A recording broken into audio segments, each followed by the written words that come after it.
Bom, então vamos lá, finalmente disponibilizar aqui a aula de estequiometria, né? Atrasou um pouquinho, mas é que eu me empolguei aqui com Canva, né? Que é essa plataforma bem legal, canva.com, que dá para montar umas transparências de modo diferente, né? Fora do PowerPoint, aqui dá para montar online as transparências. Eu estou testando, né? Tem várias outras coisas para fazer nesse site e aqui no caso dá para fazer apresentações online, certo? E aí gravando pelo Loom também, né? Loom.com, que é uma plataforma de gravação de vídeo. Então aqui a gente vai começar com a estequiometria, né? Acabei me empolgando e talvez acho que vocês precisam, né? Fiz um aprofundamento bem grande de estequiometria. Eu sei que vocês já viram em química geral, mas vou revisar algumas coisas para a gente. O foco da estequiometria aqui na estrutura da matéria é pureza e rendimento, tá certo? Mas antes disso, vamos revisar alguns pontos aqui, que eu não sei qual foi o aprofundamento que foi feito em química geral, e de qualquer jeito é sempre bom revisar esses pontos, tá certo? Bom, então aqui no caso, o que seria estequiometria? Né? O estudo da quantidade de reagentes e produtos em uma reação química. Portanto, é uma análise quantitativa de um fenômeno químico. Okay? Então aqui também tem uma definição, né, do estoicos, que é o grego, né, que é igual, e metria, né, que seria a medida, né, das quantidades iguais entre reagentes e produtos, tá certo? Tem o nome eu não coloquei aqui, ia colocar, acabei não colocando, né, o significado dessa palavra tão estranha, né, mas para a gente, para os químicos, né, é bastante importante, é quase, né, o abecedário da química aqui, tá certo? Então aqui no caso, então é o estudo da quantidade de reagentes e produtos em uma reação química. É uma análise quantitativa de um fenômeno químico. Então a gente consegue prever quanto de produto a gente obtém numa reação química ou quanto de reagente a gente precisa para produzir uma certa quantidade de produto. Bastante importante na indústria química, né? Eu tenho que saber o quanto de matéria-prima eu preciso comprar e com aquela quantidade de matéria-prima, o quanto que eu consigo produzir. E dependendo do meu processo, pode ter um rendimento alto ou baixo, e eu posso otimizar o processo para aumentar o rendimento, tá certo? E aí a pureza da matéria-prima que eu compro também é importante, né? Algumas a gente não consegue com 100% de pureza, ou por exemplo na mineração, né, tem uma certa quantidade de metal, né, no minério, e eu preciso saber qual que é a porcentagem ali de metal, então a pureza, né, daquele minério, quanto a quantidade de óxido do metal ou até do metal que tem no minério e assim como outras substâncias, né? Então dificilmente a gente tem uma substância 100% pura, né? Até a água, né, tem sempre oxigênio dissolvido e algo parecido, então dificilmente a gente tem uma substância 100% pura, tá certo? A gente tem 99,999, né? Mas 100% é bem difícil, certo? Devemos conhecer as proporções entre os elementos que formam as diferentes substâncias. Então, para a gente conseguir fazer esse trabalho estequiométrico, nós devemos saber de que é formada essa substância, né? E, se possível, né, na maioria das vezes, a gente consegue saber a proporção aqui de elementos. Por exemplo, a água, a gente sabe que H2O, tem dois átomos de hidrogênio e um de oxigênio. Então, qual seria, por exemplo, a porcentagem de hidrogênio e de oxigênio, né, numa amostra de água? Né? Então, é bastante importante a gente saber todos esses fatores. Né? Nem sempre é necessário, né? Só pela análise dos elementos e a equação química a gente consegue fazer um monte de coisa, mas em alguns momentos a gente precisa calcular porcentagens também, como eu vou mostrar aqui, né? Então é sempre bom saber fazer esses cálculos, ok? Bom, então alguns conceitos aqui para gente que a gente consiga avançar aqui nessa estequiometria precisa estar bem claro aqui para vocês. Então aqui, por exemplo, massa atômica e massa molecular, né? Então a gente evita peso atômico, né? Não sei se eu já conversei com vocês, que peso depende do planeta, né? Então assim, dependendo da gravidade, né? A gente tem a gravidade aqui no planeta Terra e isso é a força de atração de uma certa de um certo corpo, né, para o centro da Terra, vai dar o peso de um certo objeto. Já a massa, né, ela é invariável. Então, se ela tem a massa, depende da quantidade de átomos, né, que tem uma certa matéria, tá certo? Então, a massa não modifica. O peso vai modificar se a gente está aqui, se está na Lua, se está em Marte, né? O peso altera. Então, a massa está relacionada com a quantidade de átomos que tem dentro da matéria, tá certo? Independe da gravidade, tá certo? É claro que foi determinado com o peso atômico, o peso molecular, né? Porque determinamos aqui no planeta Terra, não saímos para medir massa molecular, né? Mas tem uma nuance aí, né? Que a massa está relacionado com os átomos e o peso está relacionado com a força de atração da gravidade, certo? A gente determina um e outro, né, por essa interdependência. Okay? O conceito de mol, né, que aí no caso um mol é como se fosse, né, um número de quantidade, né, ou uma quantidade. Por exemplo, quando a gente fala uma dúzia, a gente está falando em 12 unidades, tá certo? Quando a gente fala um mol, a gente está falando em 6,022 vezes 10 a 23 unidades, tá certo? Ou seja, uma unidade, assim, acho que é 6 sesquitilhões, né, de unidades, ou seja, muito, né? 6 e mais 23 zeros, né?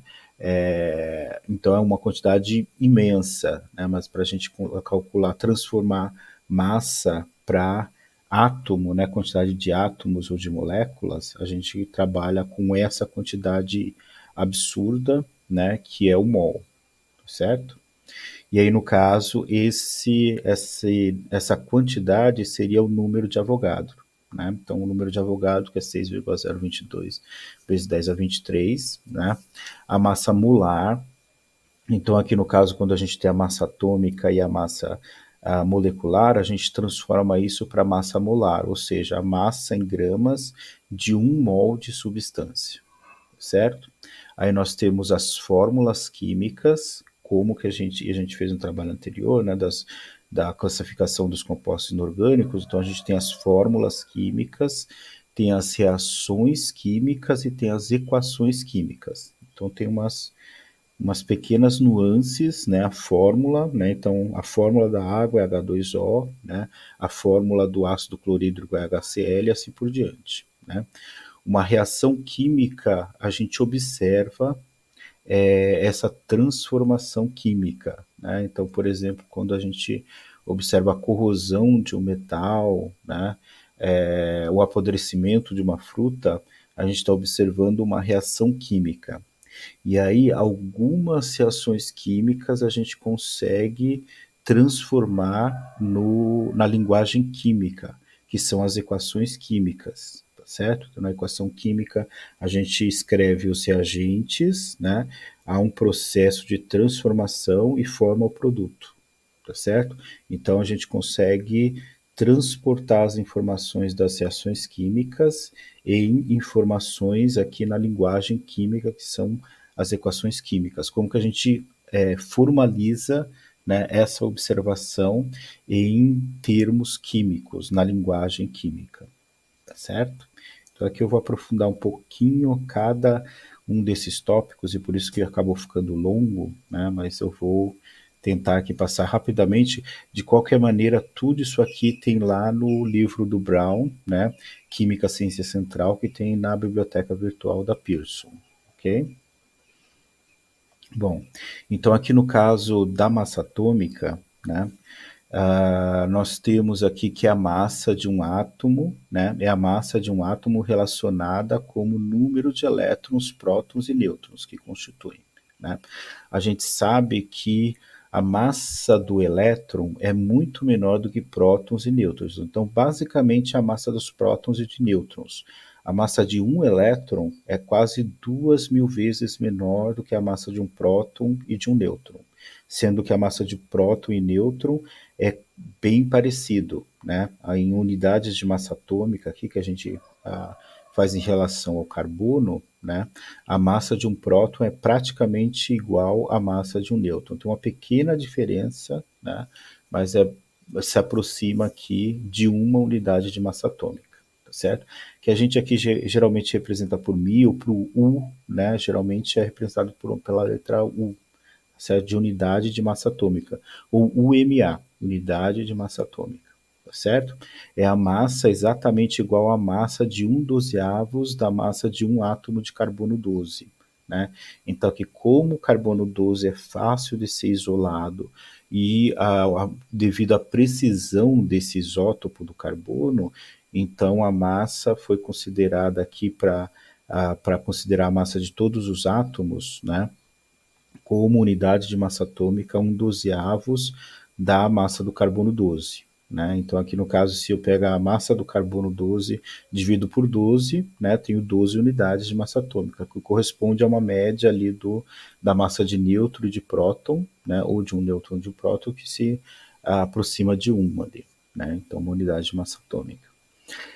A massa atômica de um elemento é calculada a partir da média das massas atômicas de todos os isótopos dos elementos da natureza. Então, é uma média ponderada, né, e por isso que a massa atômica, diferente do número de massa, né, o número de massa é a soma de prótons e de nêutrons, tá certo? É a massa de prótons e de nêutrons, considerando, né, uma unidade cada um, uma unidade de massa atômica, um nêutron e um próton.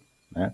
Só que aqui, para a massa atômica, é feita uma média ponderada de todos os isótopos. Né? Por exemplo, nós temos o carbono 12, que é mais comum, mas temos o carbono 14 e assim por diante. Aí tem uma média ponderada aqui dos isótopos. Então, geralmente, a massa atômica não é um número inteiro. Ele é quebrado porque é uma média ponderada da massa dos isótopos, certo?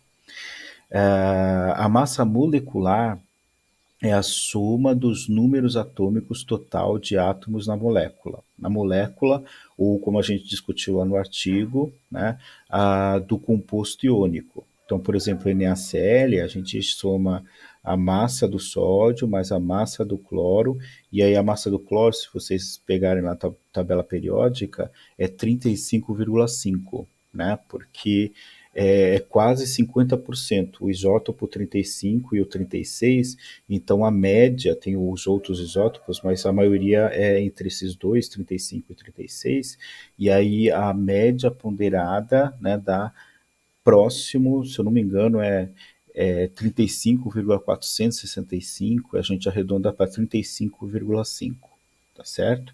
E aí no caso do cloro, a gente não consegue arredondar. Então geralmente a gente arredonda para cima ou para baixo, mas como está próximo ali do 0,5, então a gente não arredonda, deixa 35,5. Né? Já o sódio, se eu não me engano, é 23, né? Estou sem minha tabela periódica aqui, mas o sódio é 23, e aí é próximo de 23, então a gente arredonda para 23. Né? Então, se por exemplo, a massa molecular, aqui no caso, corresponde, por isso que causa confusão, como a gente viu, né, na cabeça dos alunos. A massa molecular do NaCl, né, não é uma molécula, é um composto iônico, mas a gente calcula a massa molecular. Né, complicado para encaixar isso na cabeça dos alunos. Né. Mas aí a gente calcula a massa molecular, né, para esse composto, né, ou a massa ali do NaCl, né, a massa molar, né? E aí, no caso, por exemplo, se fosse a molécula de água, aí seria a massa molecular. Então, 2 hidrogênios, né? Então, cada hidrogênio tem 1,0022, e a gente arredonda para 1, tá certo? E aí o oxigênio, que é 15,990, né? A gente arredonda para 16. Então, a massa molecular da água seria 18. Né? Então, 2 hidrogênios, né, cada um, e a massa do oxigênio 16. Né? Então, a massa molecular da água seria 18 unidades de massa atômica e a massa molar seria 16 a 18 gramas. 1 mol, né, de água tem 16 gramas, certo? Bom, então aqui no caso, né, a gente não vai fazer cálculos aqui com o número de Avogadro. Deixa eu Talvez em fisicoquímica a gente precise, né, desse número de Avogadro, mas para estequiometria, em termos práticos, a gente não vai ficar calculando quantidade de átomos e quantidade de moléculas. Mas a gente tem que saber que 1 mol, né, corresponde a essa quantidade de átomos ou de moléculas, né? E aí a gente transporta diretamente essa unidade de massa atômica para gramas, tá certo? Então, em 1 mol, né, se eu tenho aqui, por exemplo, né, aqui tem o desenho, aqui tem o hélio, né, o hélio aqui, a massa atômica é 4, tá certo? Então, 4 unidades de massa atômica, tá certo? Então, se eu pegar 1 mol de hélio, eu vou ter 4 gramas. Então, se a gente pegar aqui 1 mol, corresponde a essa quantidade aqui de átomos de hélio, eu posso expressar essa massa atômica em massa molar e transformar diretamente aqui, né? E aí isso foi estratégico, né? Uma unidade de massa atômica, se a gente transporta isso para 1 mol, né, sempre vai dar 1 grama, tá certo? Então, se eu tenho uma unidade de massa atômica, isso em termos molares vai se transformar no valor em gramas, né? Então, aqui, por exemplo, o hélio, a massa atômica do hélio é 4 unidades de massa atômica, e aqui a massa molar será 4 gramas, que é o que a gente trabalha no laboratório, em gramas, né? O enxofre, a massa atômica é 32, e aqui no caso a massa molecular será 32 gramas, né? O cobre, aqui também, ó, o cobre também não dá para arredondar, né? Os isótopos é quase 50%, os 63 e 64. Né? Então, a massa atômica aqui é 63,5 e aí a massa molecular é 63,5 gramas. E aqui, se nós pegarmos um elemento mais pesado, por exemplo, o mercúrio, né, tem massa atômica 201, então 1 mol de mercúrio será 201 gramas, certo? Então aqui de novo, 1 mol de átomo corresponde a 6,022 vezes 10 a 23 átomos, certo? Então seria 6 sesquitilhões de átomos, né? A gente colocar aqui, talvez daria, se eu for fazer o vídeo interativo, vou colocar lá quantos zeros ali, 23 zeros, né? Como que fica a quantidade aqui de átomos. Então é um número inimaginável, né, para nossa cabeça, né? Essa quantidade de átomos, mas é a quantidade de átomos que tem em 1 mol de qualquer substância. Então, alguns átomos são pesados, né, e outros são mais leves, né? É como a gente pegar, por exemplo, uma dúzia de cereja e uma dúzia de melancia, né? Se a gente pegar uma dúzia de cereja, a massa vai ser menor, né?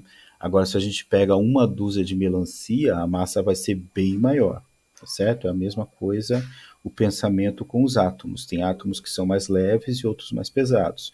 Então, 1 mol vai ser maior ou menor dependendo da massa atômica de cada átomo, e isso se reflete nessa quantidade, né, exorbitante de átomos, tá certo?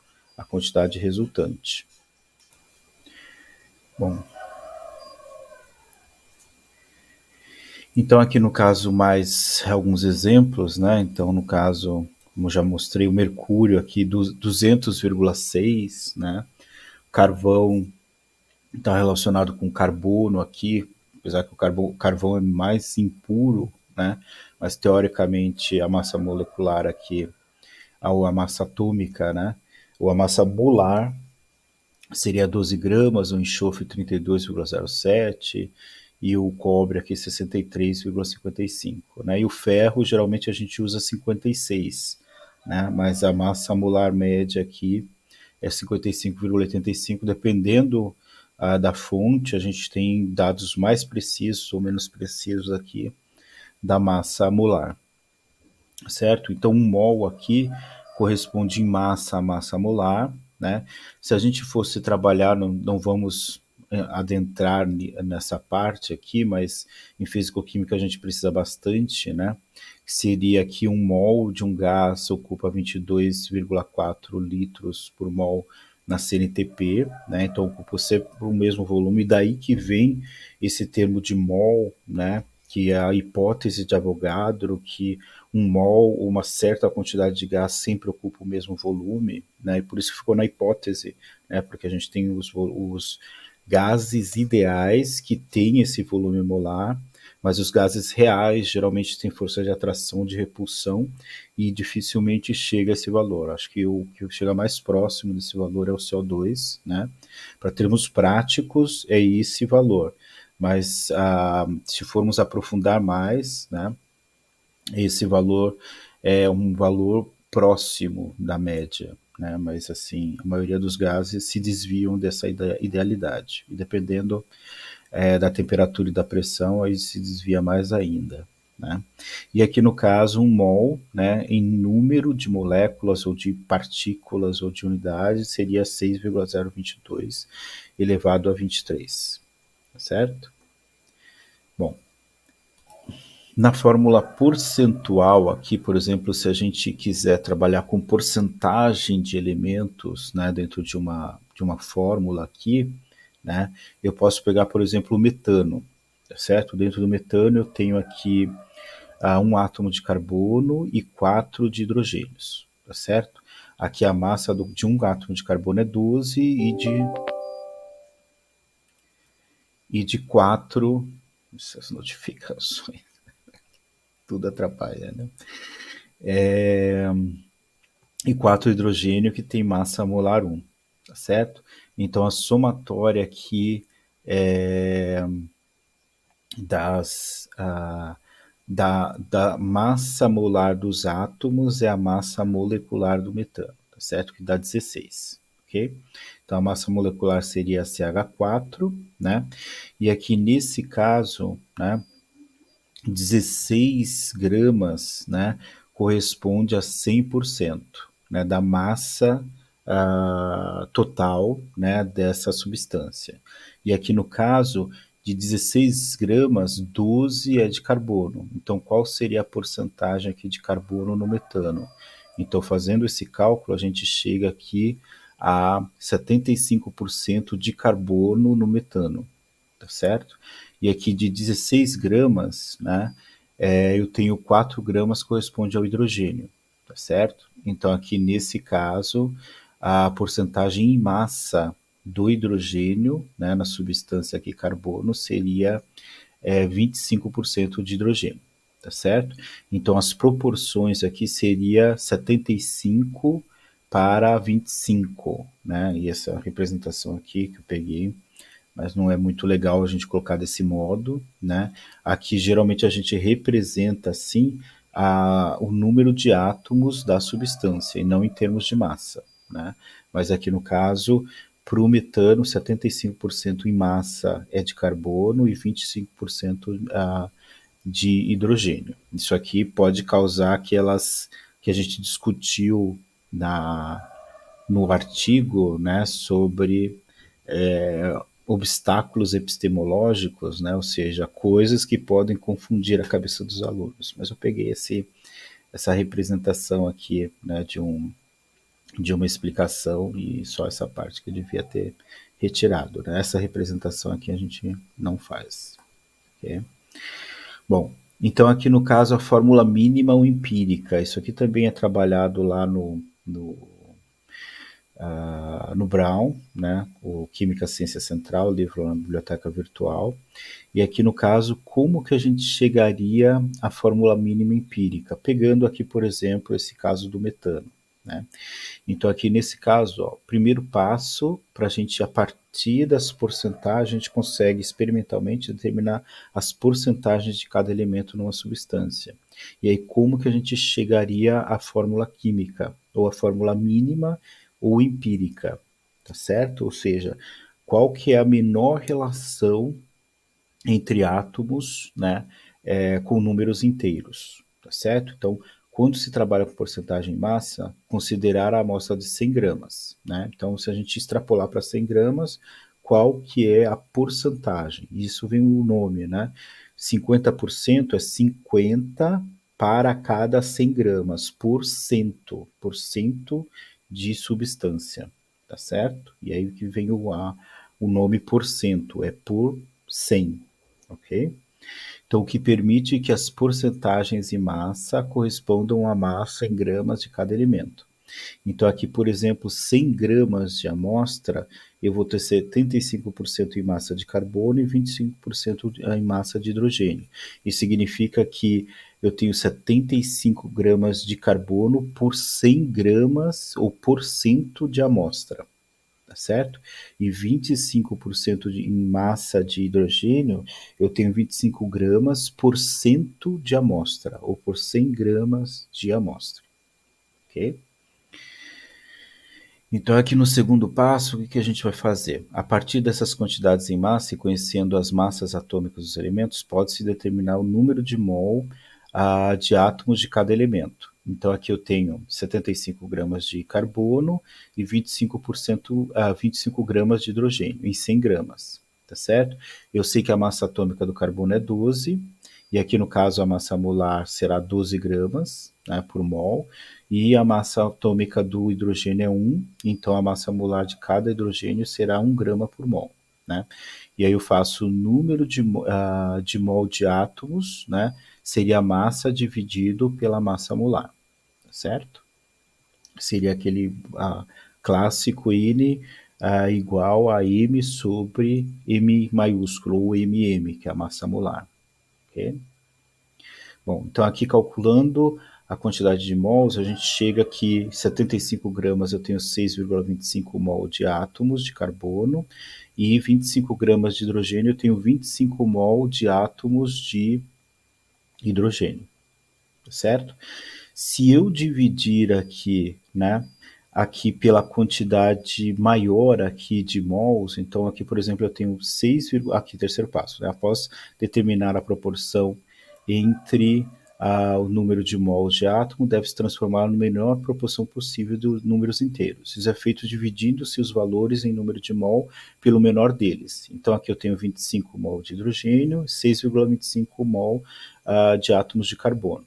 Tá certo? Então, se eu dividir aqui pelo menor valor, esse aqui tem 25 e esse é 6,25, eu divido pelo menor valor. Então, 6,25 dividido por 6,25 e 25 dividido por 6,25.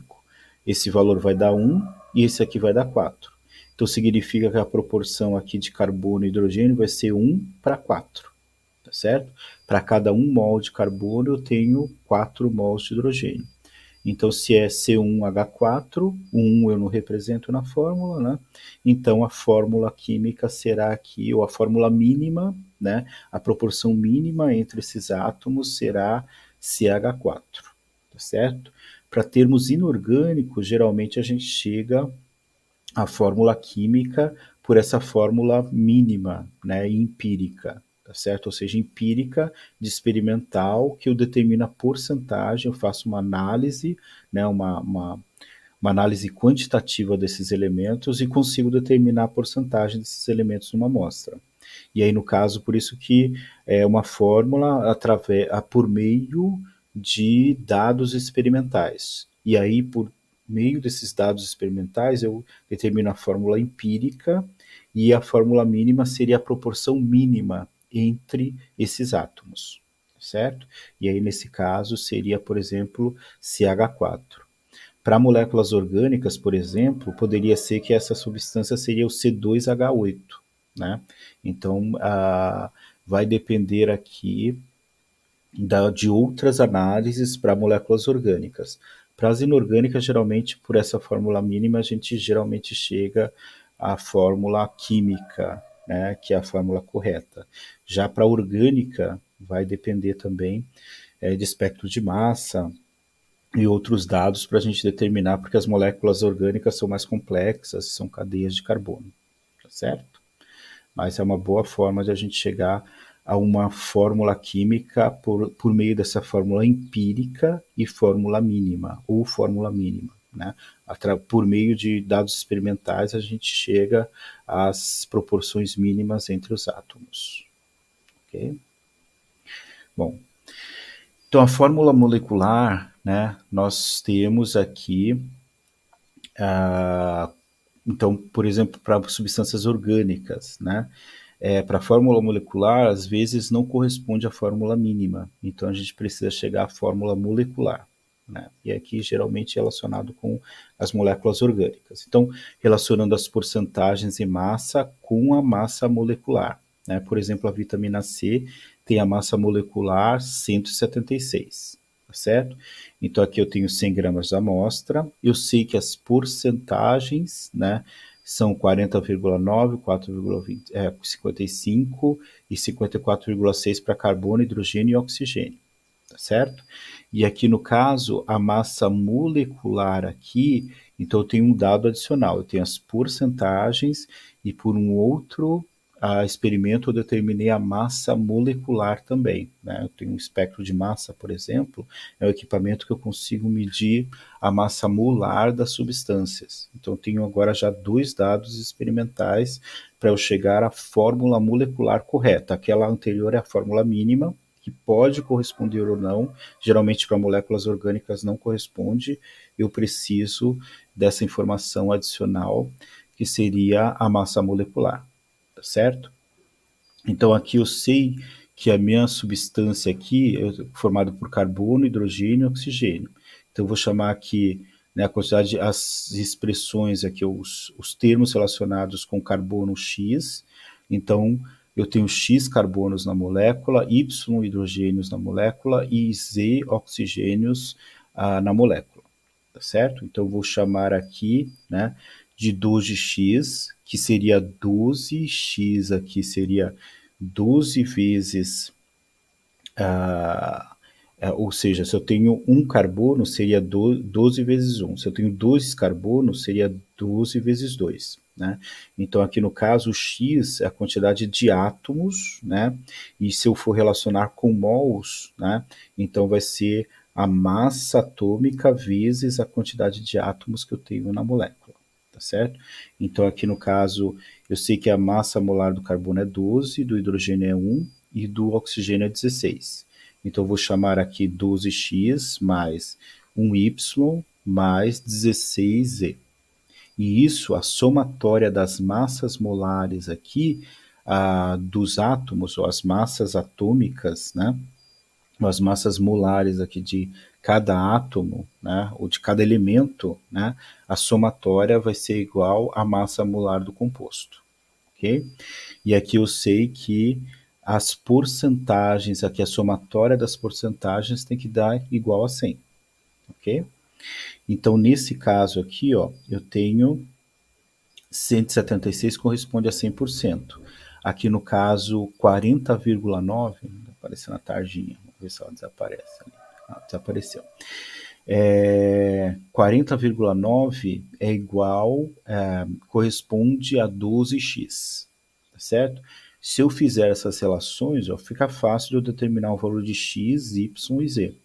Então, aqui nesse caso, o valor de x vai ser igual a 6, o valor de y igual a 8 e o valor de z igual a 6. Então, 176 vezes 40, né, dividido por 12 vezes 100, ou 12, 1.200. Né? Depois o outro, né, 176 vezes 4,55 dividido por 100. E ali 176 vezes 54,65 dividido por 1.600. Né? Então vai dar 6, 8 e 6, tá certo? E desse modo a gente consegue determinar, né, aqui a fórmula, né, dessa substância orgânica. Então, 6 carbonos, 8 hidrogênios e 6 oxigênios, que seria aqui a fórmula, né, molecular da vitamina C, certo? Então aqui a gente chega a C6H8O6, ok? Essa é a fórmula molecular, né? A fórmula estrutural, né, também das moléculas orgânicas, aí pode ter anéis, pode ter os átomos de carbono arranjados de maneiras diferentes. Eu não coloquei aqui, eu vou colocar, vou fazer esse vídeo interativo, aí eu coloco a fórmula estrutural aqui da vitamina C, certo?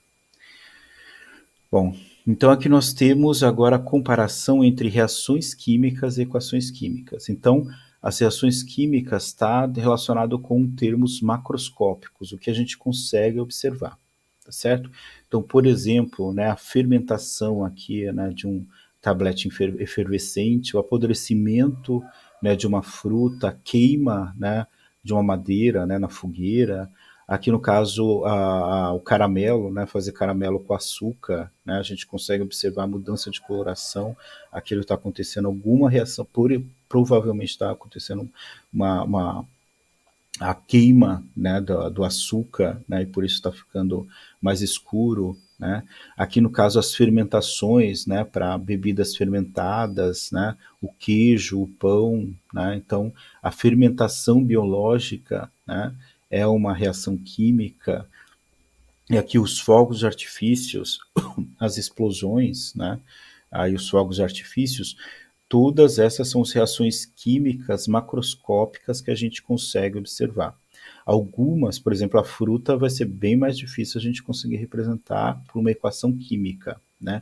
Já a combustão da madeira, né? Essa efervescência do tablete aqui geralmente é bicarbonato e deixa meio ácido e aí tem essa efervescência, né? Aqui a queima, se queimar totalmente o açúcar aqui para formar o caramelo, para ficar gostoso não pode queimar muito.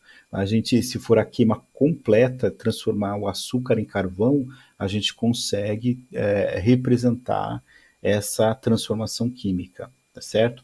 Algumas reações de explosão aqui da fermentação em meios biológicos, algumas vezes a gente consegue, às vezes é complexo, mas algumas vezes a gente consegue representar por meio de equações químicas. Tá certo? Então, as reações químicas é o processo no qual uma ou mais substâncias se transformam em uma ou mais substâncias novas, ou seja, uma substância se transforma em outra. E a gente consegue observar pela mudança de gosto, por exemplo, quando azeda, né? Quando libera gás, né? E aqui tem as evidências, e aí então, espero que vocês tenham visto em Química Geral, né, as evidências de reações químicas, a gente consegue observar isso, né, por meio, por exemplo, de mudança de cor, desprendimento de gás, formação de precipitado, né, o que mais? Liberação de calor, né? Então tem algumas evidências que a gente consegue observar que são indícios que ocorreu uma reação química e não só uma transformação física, né? Então mudança de estado, né, por exemplo, não é transformação química, é transformação física, não transforma, por exemplo, quando o gelo derrete, né, a molécula de água continua a mesma, né? Permanece a mesma substância, né? Já, por exemplo, quando a gente queima alguma coisa, a gente está transformando, por exemplo, queimar o papel, está transformando o papel em outra coisa, né? Algumas reações, provavelmente vocês já trabalharam com isso também, são reversíveis, outras não, né? Mas sempre envolve a transformação de uma substância em outra, tá certo? Mesmo que a gente consiga reverter a reação, mas se transformou uma substância em outra, depois a gente consegue reverter, por exemplo, uma pilha recarregável, né? A gente transforma em outro gerando corrente elétrica e depois a gente recarrega, retorna a substância anterior, houve uma reação química, mas a gente consegue reverter essa reação química, certo? Então, antigamente tinha esse problema de revertibilidade de reações, né? E aí que fenômeno físico é reversível e fenômeno químico não é reversível, na realidade isso não tem nada a ver, né? Pode ser que um fenômeno físico seja reversível, né? E um fenômeno químico seja reversível, certo?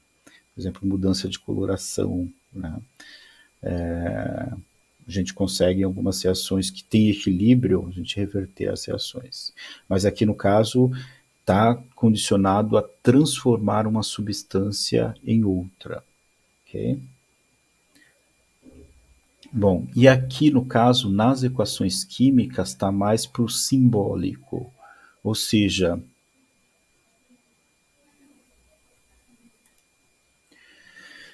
para cá, para ter mais sossego para gravar a aula, mas não está dando muito certo.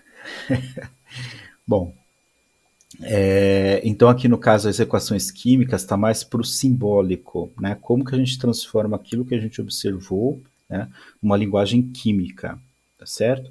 Então aqui na equação química a gente representa uma reação química em termos simbólicos, né? Ou seja, pela fórmula química, a, pela nomenclatura dos elementos aqui, né, como a gente fez nas aulas anteriores também, né, entre reagentes e produtos, tá certo? E a setinha representa o processo de transformação, tá certo?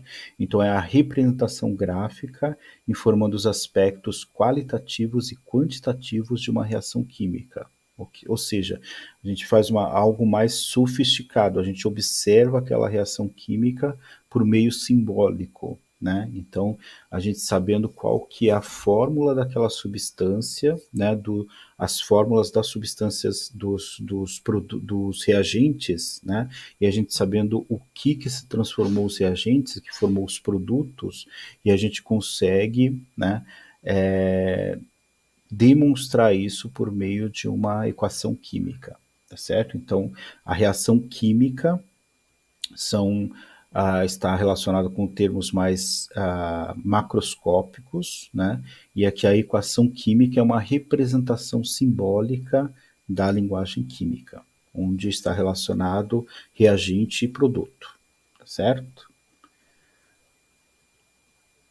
Bom, então aqui numa equação química, eu peguei aqui, por exemplo, vou fazer alguns exemplos aqui com essa reação química, ou o inverso dela também, né?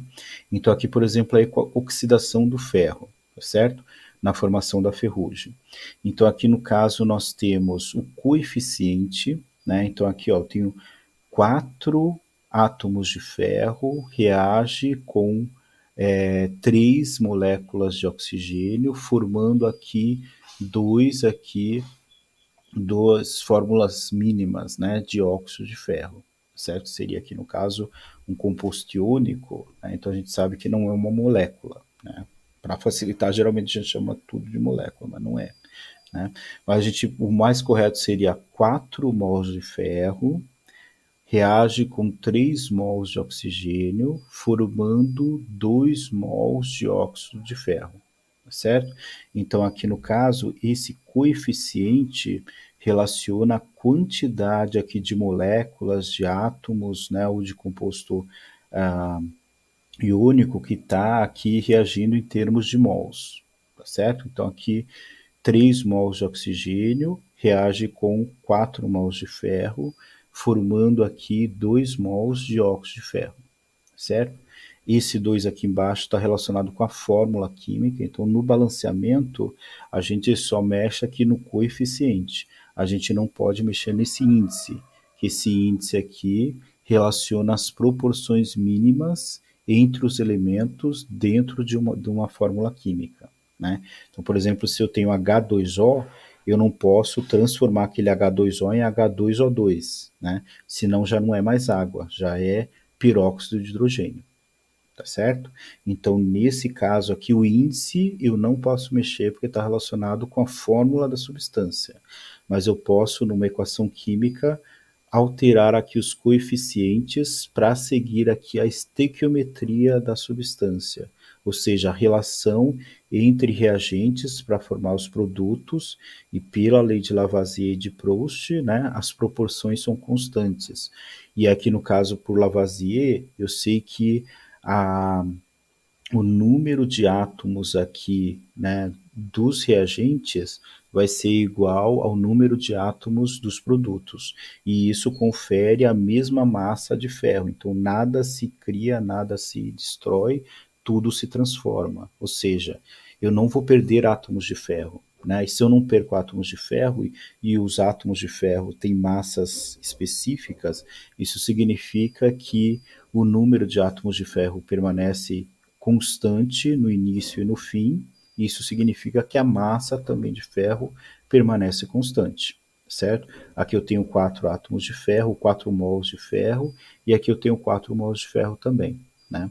Aqui eu tenho 6 mols de oxigênio, e aqui eu tenho, né, 2 vezes 3, 6 mols de oxigênio também, tá certo? Então aqui no caso, para eu determinar aqui a quantidade de átomos que eu tenho aqui na reação, é só eu multiplicar o coeficiente vezes o índice do elemento, se o elemento aparece, né, com índice, por exemplo, o ferro não tem aqui, então eu tenho 4 mols de ferro, né? Aqui no caso eu tenho aqui 3 mols de oxigênio, oxigênio formado aqui por uma molécula de 2 oxigênios, então 3 vezes 2, aqui no caso 2 vezes 2, 4, e 2 vezes 3, 6, certo? E isso me garante que a massa dos reagentes será igual à massa dos produtos. Se a massa dos átomos não se alteram, e aí no caso o número de átomos permanecem constantes, então a massa também permanecerá constante. Eu tenho 4 mais 6 átomos de oxigênio aqui no início, 4 mais 6 átomos de oxigênio no final. Então, se o número de átomos não altera, a massa também não vai se alterar, ok? E aqui no caso, vou fazer uma pausa, tem 46 minutos, né? Então dei essas telas aqui em branco para não estender muito. Mas aqui então é o primeiro vídeo, né? Revendo alguns termos de estequiometria, e aí agora a gente vai avançar um pouquinho mais, né? Para ir avançando até chegar na porcentagem, rendimento e pureza dos reagentes, ok? É isso.